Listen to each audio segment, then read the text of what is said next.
ಆಕೆ ನಮಗ್ಯಾರಿಗೂ ಏನೂ ಆಗಬೇಕಾಗಿರಲಿಲ್ಲ. ಆದರೂ ಅನುಕಂಪ, ಮಾನವೀಯತೆಯಿಂದ ಕೆಲವು ಕರ್ತವ್ಯಗಳನ್ನು ನಿರ್ವಹಿಸಲೇಬೇಕು. ನನ್ನ ಒತ್ತಾಯಕ್ಕೆ ಮಣಿದು ಸುನಂದ ಆಸ್ಪತ್ರೆಗೆ ಬಂದಳು. ನಾನು ಮನೆಗೆ ಹೋಗಿ ಸಂಜೀವ್ನನ್ನು ಕಳಗಿಸ್ಕೊಟ್ಟು ಬೇಗ ಬೇಗ ಸಿದ್ಧಳಾದೆ. ಡಾಕ್ಟ್ರು ವೈಜಯಂತಿಯವರಿಗೆ ಹಾಲು, ತಿಳಿಯಾದ ಗಂಜಿ ಕೊಡಬಹುದೆಂದು ಹೇಳಿದ್ರಿಂದ ಫ್ಲಾಸ್ಕ್ನಲ್ಲಿ ಹಾಲು, ರವೆ ಗಂಜಿಯನ್ನು ತಯಾರಿಸಿ ಕ್ಯಾರಿಯರ್ನಲ್ಲಿ ಹಾಕ್ಕೊಂಡು ಹೊರಟೆ. ಆಸ್ಪತ್ರೆಯ ವಾರ್ಡ್ ತಲುಪಿದಾಗ ಒಳಗೆ ಬಿಸಿ ಬಿಸಿ ಮಾತುಗಳು ನಡೆಯುತ್ತಿತ್ತು. ವೈಜಯಂತಿಯವರು ಸಂಪೂರ್ಣ ಎಚ್ಚರವಾಗಿ ದಿಂಪಿಗೊರಗಿ ಕುಳಿತಿದ್ರು. ಸುನಂದಾಳ ಜೊತೆ ನರ್ಸ್ ನಿಂತಿದ್ಲು. ನನ್ನನ್ನು ಕಂಡೊಡನೆ ಸುನಂದ ನನ್ನತ್ತ ಧಾವಿಸಿ ಬಂದು, ಸದ್ಯ ಬಂದ್ರ ಮಮತಾ? ಅವರ ಮೈ ಮೇಲೆ ಚಿನ್ನದ ಒಡವೆಗಳಿತ್ತಂತೆ, ಅದನ್ನು ಯಾರೋ ಕದ್ಬಿಟ್ಟಿದ್ದಾರೆ ಅಂತ ಆ ಹೆಂಗಸು ಗಲಾಟೆ ಮಾಡ್ತಾ ಇದ್ದಾಳೆ ನೋಡಿ. ನರ್ಸ್ ಕೋಪದಿಂದ ವೈಜಯಂತಿಯವರನ್ನು ಉದ್ದೇಶಿಸಿ, ನಿಮ್ಮ ಚಿನ್ನ ಬೆಳ್ಳಿಗೆಲ್ಲ ನಾವು ಜವಾಬ್ದಾರರಲ್ಲ. ನೀವು ಆಸ್ಪತ್ರೆಯಲ್ಲಿ ಜಗಳ ಮಾಡಬೇಡಿ. ನಮ್ಮ ಚೀಫ್ ಡಾಕ್ಟರ್ ಕೇಳಿಸ್ಕೊಂಡ್ರೆ ನಮ್ಮನ್ನು ತರಾಟೆಗೆ ತಗೊತಾರೆ ಎನ್ನುತ್ತಿದ್ದಂತೆ ನಾನು ಮಂಚದ ಬಳಿ ಬಂದೆ. ವೈಜಯಂತಿಯವರು ದನಿ ಏರಿಸಿ, ನಾನು ನಿನ್ನೆಯಿಂದ ಪ್ರಜ್ಞೆ ಇಲ್ಲದೆ ಮಲಗಿದ್ದೀನಿ. ಏನು ಒಡವೆಗಳಿಗೆ ಕಾಲ್ಗಳು ಬಂದು ಓಡ್ ಹೋಗಿದೆಯಾ? ಯಾರು ನನಗೆ ಟ್ರೀಟ್ಮೆಂಟ್ ಕೊಡಿಸಿದ್ದು? ಆ ಡಾಕ್ಟರ್ನ ಕರೆಸಿ, ನಾನೇ ಮಾತಾಡ್ತೀನಿ ಎಂದು ರೇಗಿದಾಗ ನಿನ್ನೆಯಿಂದ ಮಿಸುಕಾಡದೆ ಮಲಗಿದ್ದ ವ್ಯಕ್ತಿ ಈಗ ಎದ್ದು ಕುಳಿತು ಜಗಳ ಮಾಡ್ತಿದ್ದು ಕಂಡು ನಾನು ತಬ್ಬಿಬ್ಬಾದೆ. ನೀವು ಅಡ್ಮಿಟ್ ಆದಾಗ ನಾನು ರಜದ ಮೇಲಿದೆ. ಇವತ್ತಿನಿಂದ ಕೆಲ್ಸಕ್ಕೆ ಬರ್ತಿದ್ದೀನಿ. ಏನು ನನ್ನ ಮೇಲೆ ಕಂಪ್ಲೇಂಟ್ ಮಾಡ್ತೀರಾ? ನರ್ಸ್ ಹೇಳುತ್ತಿದ್ದಂತೆ ಒಂದಿಬ್ಬರು ಆಯಾ ನರ್ಸ್ ವಾರ್ಡಿನ ಬಾಗಿಲು ಬಳಿ ಬಂದು ನಿಂತರು. ಏನಮ್ಮ ಗಲಾಟೆ? ಈಗ ದೊಡ್ಡ ಡಾಕ್ಟ್ರು ಬರೋ ಹೊತ್ತಿಗೆ ಗಲಾಟೆ ಮಾಡಿಬಿಡಿ. ಮೈ ಮೇಲಿರೋ ಒಡವೆ ಕಾಣಿಸ್ತಾ ಇಲ್ಲ ಅಂತ ಗಲಾಟೆ ಮಾಡ್ತಿದ್ದಾರೆ. ನಾವು ಆಸ್ಪತ್ರೆಯವರು ತೆಗೆದುಕೊಂಡಿದ್ದೀವಂತೆ. ಇಂಥ ತರಲೆ ಕೇಸ್ಗಳು ಬಂದರೆ ನಮಗೊಳ್ಳೆ ತಲೆನೋವು. ನರ್ಸ್ ಹೇಳಿದಾಗ ನಾನು ಮಧ್ಯ ಪ್ರವೇಶಿಸಿದೆ. ವೈಜಯಂತಿಯವರೇ, ನಿಮ್ಮ ಒಡವೆಗಳು ನನ್ನ ಹತ್ರ ಇದೆ. ಯಾರೂ ಅದನ್ನು ಕದ್ದಿಲ್ಲ. ವೈಜಯಂತಿ ನನ್ನತ್ತ ಹುಬ್ಬೇರಿಸಿ ನೋಡಿದ್ರು. ನೀವ್ಯಾಕೆ ತಗೊಂಡ್ರಿ? ಸುನಂದ ರೇಗುತ್ತಾ, ಉಪ್ಪಿನಕಾಯಿ ಹಾಕೊಳ್ಳೋಕ್ಕೆ. ಅಲ್ರಿ, ಅಯ್ಯೋ ಪಾಪ ಅಂತ ನಾವು ಆಸ್ಪತ್ರೆಗೆ ಸೇರಿಸಿದ್ರೆ ನಮ್ಗಳ ಮೇಲೆ ಅಪವಾದ ಹೊರಿಸ್ತಿರಲ್ಲ. ಉಪಕಾರ ಸ್ಮರಣೆ ಇಲ್ಲದೇ ಇರೋರು ನೀವು ಎಂದಾಗ ನಾನು ಅವಳ ಮಾತನ್ನು ತಡೆದೆ. ನೋಡಿ, ನೀವು ಅಡ್ಮಿಟ್ ಆದಾಗ ವ್ಯಾಲ್ಯೂಯಬಲ್ಸ್ ಎಲ್ಲ ತೆಗೆದುಬಿಡಿ ಅಂತ ನರ್ಸ್ ಹೇಳಿದರು. ಅದಕ್ಕೆ ನಾನು ತೆಗೆದುಕೊಂಡು ಹೋಗಿ ಮನೆಯಲ್ಲಿ ಸೇಫಾಗಿ ಇಟ್ಟಿದ್ದೀನಿ. ನಿಮ್ಮ ಒಡವೆಗಳನ್ನು ಕದ್ಕೊಂಡು ಹೋಗಿ ಯಾರಿಗೂ ಏನೂ ಆಗಬೇಕಾಗಿಲ್ಲ.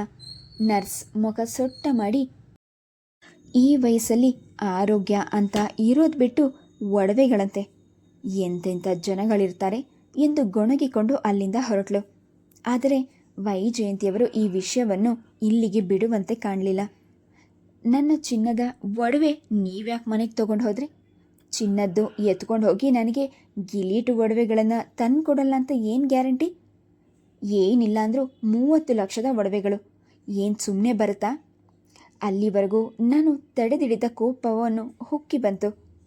ನಿಮಗೆ ಅಷ್ಟೊಂದು ಅನುಮಾನ ಇದ್ದರೆ ಒಡವೆ ಅಂಗಡಿಗೆ ತಗೊಂಡು ಹೋಗಿ ಚೆಕ್ ಮಾಡಿಸಿ. ನಾವೇನು ಚಿನ್ನ ಬೆಳ್ಳಿ ಕಾಣದೇ ಇರೋರಲ್ಲ. ನನ್ನ ಹತ್ರನೇ ಬೇಕಾದಷ್ಟು ಒಡವೆಗಳಿದೆ. ನೀವು ಅಡ್ಮಿಟ್ ಆದಾಗ ನಿಮ್ಮ ಸ್ಥಿತಿ ಹೇಗಿತ್ತು ಗೊತ್ತಾ? ಸ್ವಲ್ಪ ಲೇಟ್ ಆಗಿದ್ರೂ ನಿಮ್ಮ ಜೀವ ಉಳಿತಿರಲಿಲ್ಲ. ಸುನಂದ ದನಿಗೂಡಿಸಿ, ನೋಡಿದ್ರ ಮಮತಾ, ಇದಕ್ಕೆ ನಾನು ಹೇಳಿದ್ದು ಕಂಡವರ ಬಗ್ಗೆ ಜಾಸ್ತಿ ತಲೆ ಕೆಡ್ಸ್ಕೊಬೇಡಿ ಅಂತ. ಏನಾದರೂ ಕೃತಜ್ಞತೆ ಇದೆಯಾ ನೋಡಿ? ಇಂಥವರಿಗೆ ಕರುಣೆ ತೋರಿಸಿದ್ರೆ ನಮಗೆ ಪಾಪ ಸುತ್ತಕೊಳ್ಳುತ್ತೆ ಎಂದಾಗ ವೈಜಯಂತಿಯವರು ಮನಸ್ಸಿನಲ್ಲೇ ಗೊಣಗಿಕೊಳ್ಳುತ್ತಾ ಮಲ್ಕೊಂಡು ನಮ್ಮಿಂದ ಮುಖ ತಿರುಗಿಸ್ಕೊಂಡ್ರು. ಅವರಿಗೆ ಹಾಲು ಗಂಜಿ ಕೊಡಬೇಕೆಂದು ಬಂದಿದ್ದ ನನಗೆ ತುಂಬ ಬೇಸರವಾಗಿತ್ತು. ಸುನಂದಾಳನ್ನು ಬೀಳ್ಕೊಡಲು ನಾನು ಅವಳ ಜೊತೆ ವಾರ್ಡಿನಿಂದ ಹೊರಗೆ ಬಂದೆ. ಮಮತಾ, ನೀವು ತುಂಬ ಸಾಫ್ಟ್ ಕಣ್ರಿ. ನೀವಾಗೋದಕ್ಕೆ ಇಷ್ಟು ಸುಮ್ಮನೆ ಆದ್ರಿ. ನಾನು ಸುಮ್ಮನೆ ಇರ್ತಿರ್ಲಿಲ್ಲ, ಸರಿಯಾಗಿ ಜಾಡಿಸ್ತಿದ್ದೆ. ಅದೇನು ಕೊಬ್ಬು ಕಣ್ರಿ ಆ ಹೆಂಗಸ್ಗೆ. ಒಂದು ಥ್ಯಾಂಕ್ಸ್ ಅಂತ ಬಾಯಿಂದ ಬರಲಿಲ್ವಲ್ಲ. ನನ್ನನ್ನು ಕೇಳಿದ್ರೆ ನೀವು ಸುಮ್ಮನೆ ಮನೆಗೆ ಹೋಗಿ. ಈಗ ಹುಷಾರಾಗಿ ಎದ್ದು ಕೂತಿದ್ದಾರಲ್ಲ, ಅವರ ಪಾಡು ಅವರು ನೋಡ್ಕೊತಾರೆ. ಸುನಂದ ಬಿರುಸಾಗಿ ಹೇಳಿದಾಗ ನಾನು ಮಾತನಾಡಲಿಲ್ಲ. ಡಾಕ್ಟರ್ ಬರೋವರೆಗೂ ವಾರ್ಡಿನ ಹೊರಗೆ ಕುಳಿತಿದ್ದೆ. ಪುನಃ ಒಳಗೆ ಹೋಗಿ ಆಕೆಯನ್ನು ನೋಡಲು ನನಗೆ ಮನಸ್ಸಿರಲಿಲ್ಲ. ಡಾಕ್ಟರ್ ಬಂದು ವೈಜಯಂತಿಯವರನ್ನು ಪರೀಕ್ಷಿಸಿ, ಈಗ ಅವರ ಕಂಡೀಷನ್ ನಾರ್ಮಲ್ ಆಗಿದೆ.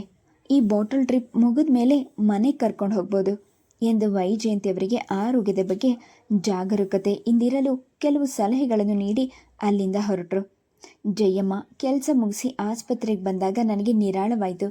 ಅವಳಿಗೆ ಹಾಲಿನ ಫ್ಲಾಸ್ಕ್ ಗಂಜಿಯ ಕ್ಯಾರಿಯರ್ ಒಪ್ಪಿಸಿ, ಡ್ರಿಪ್ ಆದಮೇಲೆ ಅವರಿಗೆ ಗಂಜಿ ಕೊಡು, ಈಗ ಹಾಲು ಬೇಕಾದರೆ ಕುಡಿಲಿ, ನಾನು ಬೆಳಗ್ಗೆ ಮನೆಗೆ ಹೋಗ್ತೀನಿ ಎಂದು ಹೇಳಿದೆ. ಜಯಮ್ಮ ವೈಜಯಂತಿಯವರ ಬಳಿ ನಿಂತು, ಏನ್ರವ್ವ ಹೆಂಗಿದ್ದೀರಾ ಎಂದು ವಿಚಾರಿಸಿದಾಗ ವೈಜಯಂತಿ ಕ್ಷೀಣ ದನಿಯಲ್ಲಿ, ಇನ್ನು ಬದುಕಿದ್ದೀನಿ ನೋಡು, ನಾನು ಮನೆಗೆ ಹೋಗುವವರೆಗೂ ಎಲ್ಲೇ ಇರು ಜಯಮ್ಮ, ಈಗಿನ ಕಾಲದಲ್ಲಿ ಯಾರನ್ನ ನಂಬೋಕ್ಕಾಗಲ್ಲ ಎಂದರು. ಮುಂದಿನ ಮಾತುಗಳನ್ನು ಕೇಳಿಸಿಕೊಳ್ಳಲು ಇಚ್ಛಿಸದೆ ನಾನು ಅಲ್ಲಿಂದ ಕಾಲೆತ್ತಗಿದೆ. ಆಗಲೇ ಒಡವೆಗಳು ಕಾಣೆ ಆಗಿದ್ದವೆಂದು ದನಿ ಏರಿಸಿ ಕೂಗಾಡಿದ್ನೇನೋ, ನನ್ನನ್ನು ಅನುಮಾನಿಸಿ ಜಗಳವಾಡಿದ್ದೇನು. ಈಗ ಕೆಲಸದವಳ ಮುಂದೆ ಕ್ಷೀಣ ದನಿಯಲ್ಲಿ ಅಸಹಾಯಕತೆ ತೋರ್ಪಡಿಸುವ ಆಕೆಯ ದ್ವಿಮುಖ ವ್ಯಕ್ತಿತ್ವ ಕಂಡು ನನಗೆ ಸೂಜಿಗವಾಯಿತು. ಸಂಜೀವ್ ಸುನಂದ ಹೇಳಿದಂತೆ ನಾನು ತೀರಾ ಒಳ್ಳೆತನ ತೋರೋದು ಸರಿಯಲ್ವೇನೋ. ವೈಜಯಂತಿ ಜಯಮ್ಮನ ಸಹಾಯದೊಂದಿಗೆ ಆಸ್ಪತ್ರೆಯಿಂದ ಮನೆಗೆ ಬಂದಿದ್ರು. ನಾನು ಅವರ ಒಡವೆಗಳನ್ನು ತಂದು ರೇಷ್ಮೆಯ ಬ್ಲೌಸ್ ಪೀಸಿನಲ್ಲಿ ಹಾಕ್ಕೊಂಡು ಸುನಂದಾಳ ಜೊತೆ ಮಾತನಾಡಿಕೊಂಡು ಅವರ ಮನೆಗೆ ಹೋದೆ. ಆಕೆಯ ಮುಖದಲ್ಲಿದ್ದ ಬಿರುಸುತನ ಧೋರಣೆ ಕಂಡಾಗ ಅವರ ಆರೋಗ್ಯದ ಬಗ್ಗೆ ವಿಚಾರಿಸಬೇಕೆಂದಿದ್ದ ಮಾತುಗಳನ್ನು ನುಂಗ್ಕೊಂಡೆ. ತಗೊಳ್ಳಿ ನಿಮ್ಮ ಒಡವೆಗಳು ಎಂದು ಅವರ ಕೈ ಕೊಟ್ಟಾಗ ಸುನಂದ ಬೇಕೆಂದೇ ದನಿಗೂಡಿಸಿ, ಸರಿಯಾಗಿ ಚೆಕ್ ಮಾಡ್ಕೊಳ್ಳಿ, ಆಮೇಲೆ ಅದಿಲ್ಲ ಇದಿಲ್ಲ ಅಂತ ಕೊಂಕು ತೆಗಿಬೇಡಿ, ನೀವು ಸ್ವಲ್ಪ ಅಪಾಯಕಾರಿ ಹೆಂಗಸು, ಅದಕ್ಕೆ ಮಮತಾ ಜೊತೆ ಬಂದಿದ್ದು, ಅವರು ನಿಮ್ಮ ಒಡವೆಗಳನ್ನು ಹಿಂತಿರುಗಿಸಿದ್ದಾರೆ ಅನ್ನೋ ಸಾಕ್ಷಿಗೋಸ್ಕರ ಎಂದು ಹೇಳಿದ್ಲು. ವೈಜಯಂತಿ ಏನು ಮಾತನಾಡದೆ ಮುಖ ದಪ್ಪ ಮಾಡಿಕೊಂಡು ಒಡವೆಗಳನ್ನು ತೆಗೆದಿಟ್ಕೊಂಡ್ರು. ಸುನಂದ ಸುಮ್ಮನಿರದೆ ಮಾತು ಮುಂದುವರಿಸುತ್ತಾ, ನೀವು ಅಡ್ಮಿಂಟ್ ಆದಾಗ ಮಮತಾ 5,000 ರೂಪಾಯಿ ಆಸ್ಪತ್ರೆಯಲ್ಲಿ ಡಿಪಾಸಿಟ್ ಮಾಡಿದರು. ಅವರು ಚೀಪ್ ಮೆಂಟಾಲಿಟಿಯವರಾಗಿದ್ದರೆ ಯಾವಾಗಲೂ ಕೇಳಿ ನಿಮ್ಮ ಹತ್ರ ವಸೂಲು ಮಾಡ್ಕೊತಿದ್ರು ಎಂದಾಗ ನಾನು ಸುನಂದಾಳ ಕೈ ಜಗ್ಗಿದೆ. ಬಿಡಿ ಸುನಂದ, ಯಾಕೆ ತಡಿತೀರಾ? ಮಮತಾ ಉಪಕಾರ ಮಾಡಿದನು ನೆನೆಸ್ಕೊಂಡು ಥ್ಯಾಂಕ್ಸ್ ಹೇಳ್ದೆ ರಾಧ ಅಂತ ಮಾಡಿದವ್ರಿಗೆ ಗೊತ್ತಾಗಲಿ ಬೇರೆಯವರ ಉಪಕಾರದ ಋಣ ಏನು ಅಂತ. ನನಗೆ ಯಾರ ಋಣನೂ ಬೇಕಾಗಿಲ್ಲ, ಈಗಲೇ ಕೊಡ್ತೀನಿ ಎಂದು ವೈಜಯಂತಿಯವರು ಒಳಗೆ ಹೋಗಿ ಕೈ ತುಂಬ ನೋಟುಗಳನ್ನು ತೆಗೆದುಕೊಂಡು ಬಂದು, ಎಷ್ಟು ಅಂತ ಹೇಳಿದ್ರಿ? 5,000 ಅಷ್ಟೇ ತಾನೇ, ತಗೊಳ್ಳಿ ಎಂದು ಬಿರುಸಾಗಿ ಸರಸರನೆ ನೋಟ್ಗಳನ್ನು ಎಣಿಸಿ ನನ್ನ ಕೈಗಿಟ್ರು. ಇನ್ನೇನಾದರೂ ಖರ್ಚು ಮಾಡಿದರೆ ಹೇಳಿ, ಅದನ್ನು ಕೊಡ್ತೀನಿ. ಅವರ ಔಷಧಿ ಡ್ರಿಪ್ ಬಾಟಲ್ಗಳನ್ನು ನಾನೇ ದುಡ್ಡು ಕೊಟ್ಟು ತಂದಿದ್ದೇನೆಂದು ಹೇಳಲು ನನಗೆ ಮನಸ್ಸಾಗಲಿಲ್ಲ. ನಡೀರಿ ಸುನಂದ ಎಂದು ಸುನಂದಾಳನ್ನು ಹೊರಡಿಸ್ಕೊಂಡು ಅಲ್ಲಿಂದ ಕಾಲು ತೆಗೆದುಬಿಟ್ಟೆ. ಮನುಷ್ಯರ ಗುಣವನ್ನು ದುಡ್ಡಿನಿಂದ ಅಳೆಯುವ ಆ ಹೆಂಗಸಿನ ಮನೆಯಲ್ಲಿ ಇರೋದು ನನಗೆ ಅಸಹನೀಯ ಎನಿಸಿತು. ಅಹಂಕಾರ ನೋಡು ಆಕೆಗೆ, ದುಡ್ಡು ಬಿಸಾಕಿ ಋಣ ತೀರಿಸ್ತಾಳಂತೆ. ಏನು ಅವಳೊಬ್ಬಳೇ ದುಡ್ಡು ಕಂಡಿರೋದು? ಸುನಂದ ಕೋಪದಿಂದ ಬುಸುಗುಟ್ಟಿದ್ಲು. ನನಗೂ ನನ್ನ ಮನಸ್ಸಿನಲ್ಲಿ ಹರಡಿದ ಕಹಿ ಭಾವನೆಗಳನ್ನು ಯಾರ ಬಳಿಯಾದರೂ ಹಂಚಿಕೊಳ್ಬೇಕೆಂಬ ಹಂಬಲ ಉಕ್ಕಿತು. ಸಂಜೀವ್ ಮುಂದೆ ಇದೆಲ್ಲ ಹೇಳ್ಕೊಳ್ಳುವಂತೆಯೇ ಇಲ್ಲ. ಅವರು ದುಡ್ಡು ವಾಪಸ್ ಕೊಡಲ್ಲ, ಮುಗೀತು ಬಿಡು, ಇಷ್ಟು ಸಣ್ಣ ವಿಷಯ ಯಾಕೆ ತಲೆ ಕೆಡಿಸ್ಕೊತೀಯ ಎಂದು ಮಾತು ಮುಗಿಸ್ಬಿಡ್ತಿದ್ರು. ನನಗಾಗ್ತಿರಲಿಲ್ಲ. ತಳಮಳವನ್ನು ಕೇಳಿ ಅರಿತುಕೊಳ್ಳುವಷ್ಟು ತಾಳ್ಮೆ ಮೊದಲಿನಿಂದ ಅವರಿಗಿರಲಿಲ್ಲ. ಆ ದಿನ ಸನ್ನಿಧಿ ವಿಡಿಯೋ ಕಾಲ್ ಮಾಡಿದಾಗ ಕೊಂಚ ಪೆಚ್ಚಗಾಗಿದ್ದ ನನ್ನನ್ನು ಕಂಡು, ಯಾಕೆ ಮಮ್ಮಿ ಒಂಥರ ಇದೆಯಾ, ಆರ್ ಯು ಓಕೆ ಎಂದು ವಿಚಾರಿಸಿದ್ಲು. ಅಷ್ಟು ಕೇಳಿದ್ದೇ ಸಾಕು, ನನ್ನ ಒಳಗಿದ್ದ ನಿರಾಶೆ ಅವಮಾನ ಕಣ್ಣೀರಿನ ರೂಪದಲ್ಲಿ ಹರಿಯಿತು. ಮಮ್ಮಿ ಯಾಕೆ ಅಳ್ತಿದೀಯಾ? ಸನ್ನಿಧಿ ಗಾಬರಿಗೊಂಡ್ಳು. ನಾನು ಕಣ್ಣರಿಸಿಕೊಳ್ತಾ, ಏನಿಲ್ಲ, ಹೀಗೆ ನಡೆಯುತ್ತಲ್ಲ ಕೆಲವು ಹರ್ಟ್ ಆಗೋ ವಿಷಯಗಳು ಎಂದಾಗ ಸನ್ನಿಧಿ ಉಬ್ಬೇರಿಸಿದ್ಲು. ಅಂಥದ್ದೇನಾಯಿತು? ನಾನು ಚುಟುಕಾಗಿ ವೈಜಯಂತಿಯವರ ಆಪಾದನೆ, ಅವರು ದುಡ್ಡು ಕೊಟ್ಟು ಮುಖ ಮುರಿಯುವಂತೆ ಮಾತನಾಡಿದನ್ನು ಸಂಕ್ಷಿಪ್ತವಾಗಿ ಹೇಳಿದೆ. ಅಯ್ಯೋ ಇಷ್ಟೇ ತಾನೇ ಮಮ್ಮಿ, ಹೆಂಗಸರು ಸಿಲ್ಲಿ ವಿಷಯಗಳಿಗೆಲ್ಲ ನೀನು ಅಳ್ತೀಯಲ್ಲ, ಯಾಕಿಷ್ಟು ವೀಕ್ ಆಗೋದೆ? ನೀನು ಅತ್ತಿದ್ದು ನೋಡಿ ಏನೋ ದೊಡ್ಡ ಅನಾಹುತ ಆಗೋಯ್ತು ಅಂದ್ಕೊಂಡೆ. ಅವಳ ದನಿಯಲ್ಲಿ ನನಗೆ ಸಾಂತ್ವನ ನೀಡೋದಕ್ಕಿಂತ ಆಕ್ಷೇಪಣೆಯೇ ತುಂಬಿತ್ತು. ನಾನು ಸವರಿಸ್ಕೊಂಡು, ಹೋಗಲಿ ಬಿಡು, ನಿನ್ನ ಕಡೆ ಸಮಾಚಾರ ಏನು ಎಂದಾಗ ಸನ್ನಿಧಿಯ ಮುಖದಲ್ಲಿ ನಸುನಗೆ ತೇಲ್ತು. ಅವಳು ಉತ್ಸಾಹದಿಂದ, ನಾನು ಆಲೋಕ್ ಕಾರ್ ಬುಕ್ ಮಾಡಿದ್ದೀವಿ ಮಮ್ಮಿ, ಟಯೋಟಾ ಕ್ಯಾಮರಿ, $26,000 ಇನ್ಸ್ಟಾಲ್ಮೆಂಟ್ ಮೇಲೆ ತಗೊತಾ ಇದ್ದೀನಿ. ಅದರ ಪಿಕ್ ನಿನಗೆ ಡ್ಯಾಡಿಗೆ ಕಳುಹಿಸ್ತೀನಿ. ಓ ವೆರಿ ಗುಡ್, ತುಂಬ ಖುಷಿ ಕಣೆ. ಸನ್ನಿಧಿ ಅಸಮಾಧಾನದಿಂದ ಈ ಗುಡ್ ನ್ಯೂಸ್ ಶೇರ್ ಮಾಡ್ಕೋಬೇಕು ಅಂತ ಕಾಲ್ ಮಾಡಿದ್ರೆ ಏನೇನೋ ಪುರಾಣ ಹೇಳ್ಕೊಂಡು ನನ್ನ ಮೂಡೇ ಹಾಳು ಮಾಡಿಬಿಟ್ಟೆ mummy. We are so busy here. ಕೆಲ್ಸಕ್ಕೆ ಬಾರದ ಟಾಪಿಕ್ಸ್ ತೆಗೆದು ನನ್ನ ಟೈಮ್ ಮೂಡ್ ಎರಡು ಹಾಳು ಮಾಡಬೇಡ ಪ್ಲೀಸ್ ಎಂದಾಗ ನಾನು ಭಾರವಾದ ಮನಸ್ಸಿನಿಂದಲೇ ಅವಳಿಗೆ ಬಾಯ್ ಹೇಳಿ ಫೋನ್ ಇಟ್ಟೆ. ವೈಜಯಂತಿ ಅವರ ವರ್ತನೆಗಿಂತ ನನ್ನ ಮಗಳ ಮಾತುಗಳು ನನಗೆ ಹೆಚ್ಚು ನೋವಾಗಿತ್ತು. ಅವಳ ಖುಷಿ ಹಂಚಿಕೊಳ್ಳಲು ನನಗೆ ಸಂತೋಷವೇ. ಆದರೆ ನನ್ನ ಭಾವನೆಗಳ ಏರಿಳಿತವನ್ನು ಪರಿಗಣಿಸದೆ ತನ್ನ ಸಂತೋಷ ಸಂಭ್ರಮವೇ ಹೆಚ್ಚು ಎನ್ನುವಂತೆ ವರ್ತಿಸಿದ ಮಗಳ ಬಗ್ಗೆ ನನಗೆ ಬೇಸರವಾಗಿತ್ತು. ಮಮ್ಮಿ ಹೋಗಲಿ ಬಿಡು, ಸಮಾಧಾನ ಮಾಡ್ಕೊ ಎನ್ನುವ ಮಾತು ಸಾಕಾಗಿತ್ತು. ಅವಳಿಗೆ ದುಗುಡವಾದಾಗ ಅದನ್ನು ತೋಡ್ಕೊಳ್ಳಲು ಮಾತ್ರ ತಾಯಿ ಬೇಕೆ? ತಾಯಿಯ ಅಳಲನ್ನು ಮಗಳು ಹಂಚ್ಕೊಳ್ಬಾರ್ದೆ? ಅತ್ತೆ ಇರೋ ತನಕ ನನಗೆ ಆ ಕೊರತೆ ಕಾಡಿದ್ದೇ ಇಲ್ಲ.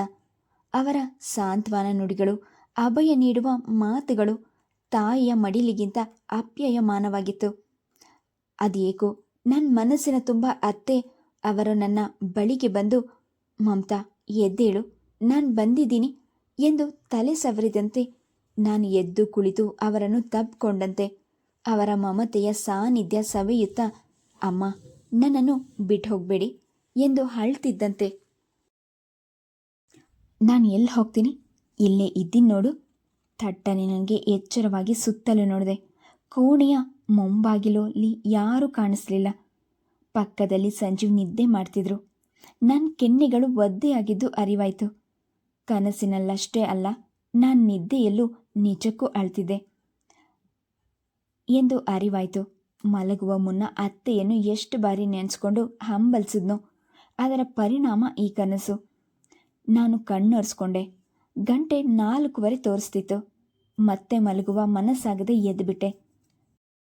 ಅತ್ತೆ ಕನಸಿನಲ್ಲಿ ಬಂದಿದ್ದೇ ನನಗೆಷ್ಟೋ ಸಮಾಧಾನವಾಗಿತ್ತು. ನಾನು ತರಕಾರಿ ತರಲು ಹೊರಟಿದ್ದೆ. ಅಷ್ಟರಲ್ಲಿ ಸುಮಾರು 28-36 ಆಸುಪಾಸಿನ ಹುಡುಗಿ ಎದುರಾದ್ಲು. ಅವಳನ್ನು ನೋಡುತ್ತಿದ್ದಂತೆ ಸೆಕ್ಯೂರಿಟಿ ವಾಸು, ನಿಮ್ಮನ್ನು ಒಳಗಡೆ ಬಿಡಬಾರ್ದು ಅಂತ ವೈಜಯಂತಿ ಆಂಟಿ ಹೇಳಿದಾರಮ್ಮ ಎಂದನು. ನಾನು ಅವರನ್ನು ಅರ್ಜೆಂಟಾಗಿ ನೋಡಬೇಕಿತ್ತು. ನನ್ನ ಹೆಸರು ನಂಬರ್ ಎಲ್ಲ ಬರೆದೇ ಒಳಗಡೆ ಹೋಗ್ತೀನಿ. ಅವರು ಆಮೇಲೆ ನನ್ನ ಹತ್ರ ರೇಗಾಡ್ತಾರೆ. ಹಾಗಾದರೆ ಅವರನ್ನು ಇಲ್ಲೇ ಕರೀರಿ. ಅವಳು ಹಠದಿಂದ ನೋಡಿದ್ಲು. ನನ್ನನ್ನು ಕಂಡು ವಾಸು ನನ್ನ ಕಡೆ ತಿರುಗ್ದ. ನೋಡಿ ಮೇಡಮ್, ಇದೇ ಪಚೀತಿ ಆಯಿತು. ಈ ಅಮ್ಮ ಹೋಗಬೇಕು ಅಂತಾರೆ, ಆ ಅಮ್ಮ ಬಂದು ನನ್ನನ್ನು ತರಾಟೆಗೆ ತಗೊತಾರೆ. ಯಾವ ವಿಸಿಟರ್ಸ್ನೂ ನಮ್ಮ ಮನೆಗೆ ಬಿಡಬೇಡ ಅಂತ. ಏನು ಮಾಡೋದು ಹೇಳಿ? ಯಾರು ನೀವು? ಯಾರನ್ನು ನೋಡಬೇಕಿತ್ತು? ನಾನು ಆ ಹುಡುಗಿಯನ್ನು ಕೇಳಿದೆ. ಅವಳು ನಗುಮುಖದಿಂದ, ಹಲೋ ಆಂಟಿ, ನನ್ನ ಹೆಸರು ದೀಪಾ ಅಂತ. ನಾನು ವೈಜಯಂತಿಯವರನ್ನು ನೋಡಬೇಕಿತ್ತು. ಒಂದು ಸಲ ಬಂದಿದ್ದೆ, ಅವರಿಗೆ ಹುಷಾರಿಲ್ಲ, ಆಸ್ಪತ್ರೆಗೆ ಅಡ್ಮಿಟ್ ಆಗಿದ್ದಾರೆ ಅಂತ ಗೊತ್ತಾಯಿತು. ಅದಕ್ಕೆ ಇವತ್ತು ಬಂದೆ ಎಂದಾಗ ನಾನು ಅವಳನ್ನೇ ಅಪಮಾನವಾಗಿ ನೋಡಿದೆ. ನನ್ನ ಮಗಳು ಸನ್ನಿಧಿಯಂತೆ ಇವಳು ರೂಪವಂತೆ. ಬಿಳುಪಿನ ಬಣ್ಣದ ದುಂಡು ಮುಖ, ಅಗಲವಾದ ಕಣ್ಗಳು, ತುಂಬಿಕೊಂಡಿದ್ದ ಕೆನ್ನೆಗಳು, ಒಪ್ಪುವಾಗೆ ಭುಜದಿಂದ ಇಳಿಬಿಟ್ಟ ಕಪ್ಪು ಜಲಪಾತದಂತಿದ್ದ ತಲೆ ಕೂದಲು ಎಲ್ಲ ಅವಳನ್ನು ಆಕರ್ಷಕ ವ್ಯಕ್ತಿಯನ್ನಾಗಿ ಮಾಡಿತು. ಸನ್ನಿಧಿಯದು ನೀಲ ಮೈಕಟ್ಟು. ಆದರೆ ಈ ಹುಡುಗಿ ದುಂಡು ದುಂಡಾಗಿ ಬೆಣ್ಣೆಯ ಮುದ್ದೆಯಂತಿದ್ಲು. ಕೊಂಚ ಸ್ಥೂಲ ಎನಿಸುವ ತೋಳುಗಳು, ದುಂಡು ಕೆನ್ನೆಗಳು, ತುಂಬು ನಿಂತವ ಅವಳಿಗೆ ಒಂದು ಬಗೆಯ ಮೆರುಗು ನೀಡುವಂತೆಯೇ ಕಾಣ್ತಿತ್ತು. ವೈಜಯಂತಿಯವರಿಗೆ ಏನಾಗಬೇಕು ನೀವು? ನಾನು ಅವರ ಕ್ಲೋಸ್ ರಿಲೇಷನ್ ಆಂಟಿ. ನನಗೆ ಆಶ್ಚರ್ಯವಾಯಿತು. ತನಗೆ ಯಾರೂ ಇಲ್ಲ, ಒಬ್ಬಂಟಿ ಎಂದು ಹೇಳ್ಕೊಳ್ಳುವ ವೈಜಯಂತಿಯವರಿಗೆ ಈ ಹುಡುಗಿ ಸಂಬಂಧಿಯೇ? ನಾನು ಬಸ್ ಹಿಡಿದು ಯಲಹಂಕದಿಂದ ಬಂದಿದ್ದೀನಿ. ನೀವಾದರೂ ಹೇಳಿ, ನಾನು ವೈಜಯಂತಿಯವರನ್ನು ನೋಡಬೇಕಿತ್ತು ಪ್ಲೀಸ್. ಅವಳ ಬೊಗಸೆ ಕಣ್ಗಳಲ್ಲಿ ತುಂಬಿತ್ತು. ವಾಸು ಒಲ್ಲದ ಮನಸ್ಸಿನಿಂದಲೇ ಅವಳನ್ನು ಲಿಫ್ಟ್ನಲ್ಲಿ ಹೋಗಲು ಬಿಟ್ಟ. Thanks aunty. ಅವಳು ಮುದ್ದಾಗಿ ನಕ್ಬಿಟ್ಲು. ನಾನು ತರಕಾರಿ ವ್ಯಾಪಾರ ಮಾಡಿ ಬರೋ ಹೊತ್ತಿಗೆ ಆ ಹುಡುಗಿ ದೀಪ ದಡದಡನೆ ಹೊರಗೆ ಬಂದಿದ್ದು ಕಾಣಿಸ್ತು. ಅವಳು ನನ್ನನ್ನು ಗಮನಿಸಿದಂತೆ ಕಾಣಲಿಲ್ಲ. ಯಾರ ಜೊತೆಯಲ್ಲಿಯೋ ಕೆಳದನಿಯಲ್ಲಿ ಫೋನ್ನಲ್ಲಿ ಮಾತನಾಡುತ್ತಿದ್ಲು. ಅವಳ ಮುಖದಲ್ಲಿ ದುಗುಡ ತುಂಬಿತ್ತು. ಅವಳ ಕಣ್ಗಳಲ್ಲಿ ಕಂಬನಿಯ ಪಸೆ ಇನ್ನೂ ಉಳಿದಿತ್ತು. ಅವಳ ಕೆಂಪೇರಿದ ಕೆನ್ನೆಗಳು ತೇವವಾಗಿದ್ದ ಕಣ್ಣುಗಳನ್ನು ಕಂಡಾಗ ಅವಳು ಅತ್ತಿದ್ದಾಳೆಂದು ಸುಲಭವಾಗಿ ತಿಳಿಯಬಹುದಿತ್ತು. ವೈಜಯಂತಿಯವರ ಸ್ವಭಾವ ಅರಿತಿದ್ದ ನನಗೆ ಅದೇನು ಆಶ್ಚರ್ಯ ಎನಿಸಲಿಲ್ಲ. ಆದರೆ ಪಾಪ ಆ ಹುಡುಗಿ ಯಾಕೆ ಬಂದಿದ್ಲೋ, ಯಾವ ವಿಷಯಕ್ಕೆ ಅಳ್ತಿದ್ದಾಳೋ ಎಂದು ದೀಪಾಳ ಬಗ್ಗೆ ಕನಿಕರ ಮೂಡ್ತು. ನಮ್ಮ ಕೆಲಸದ ಜಯ್ಯಮ್ಮನ ಮಗಳಿಗೆ ಮದುವೆ ನಿಶ್ಚಯವಾಗಿತ್ತು. ನಾವೆಲ್ಲ ನಮ್ಮ ಕೈಲಾದಷ್ಟು ಸಹಾಯ ಮಾಡಿದ್ವಿ. ಕೆಲವರು ಅವಳಿಗೆ ಹಣ ನೀಡಿದರು. ನಾನು ಅವಳ ಮಗಳಿಗೆ ಧಾರೆ ಸೀರೆ ಎಂದು ಹಳದಿ ಬಣ್ಣದ ಕೆಂಪು ಜರಿಯಂಚಿನ ರೇಷ್ಮೆ ಸೀರೆ ಕೊಟ್ಟಿದ್ದೆ. ನಮಗೆಲ್ಲ ಆಶ್ಚರ್ಯವಾಗುವಂತೆ ಎಲ್ಲರಿಗಿಂತ ಹೆಚ್ಚಾದ ಉಡುಗೊರೆ ಕೊಟ್ಟಿದ್ದು ವೈಜಯಂತಿಯವರು. ಅಮ್ಮೋರೆ, ನನ್ನ ಮಗಳಿಗೆ ಬಂಗಾರದ ಮಾಂಗಲ್ಯದ ಚೈನ್ ಮಾಡಿಸ್ಕೊಟ್ಟವ್ರೆ ಎಂದು ಜಯ್ಯಮ್ಮ ನಮ್ಮೆಲ್ಲರಿಗೂ ಅದನ್ನು ತಂದು ತೋರಿಸಿದ್ಲು. ಮಾಂಗಲ್ಯ ಅಳವಡಿಸಿದ ಒಂದೊಳ್ಳೆ ಹಗ್ಗದ ಚೈನ್ ಭಾರವಾಗಿತ್ತು. ಏನಿಲ್ಲ ಅಂದರೂ 1.5-2 ಲಕ್ಷ ಆಗುತ್ತೆ. ಸುನಂದ ಅದನ್ನು ಕೈಯಲ್ಲಿ ಹಿಡಿದು ನೋಡಿ ಉದ್ಗಾರ ತೆಗೆದ್ಲು. ಆಸ್ಪತ್ರೆಗೆ ಸೇರಿಸಿದಾಗ ರಾಧಾಂತ ಮಾಡಿದ ವೈಜಯಂತಿಯವರ ವರ್ತನೆಯನ್ನು ನಾನಿನ್ನೂ ಮರೆತಿರಲಿಲ್ಲ. Please subscribe the channel, like and share. Thank you.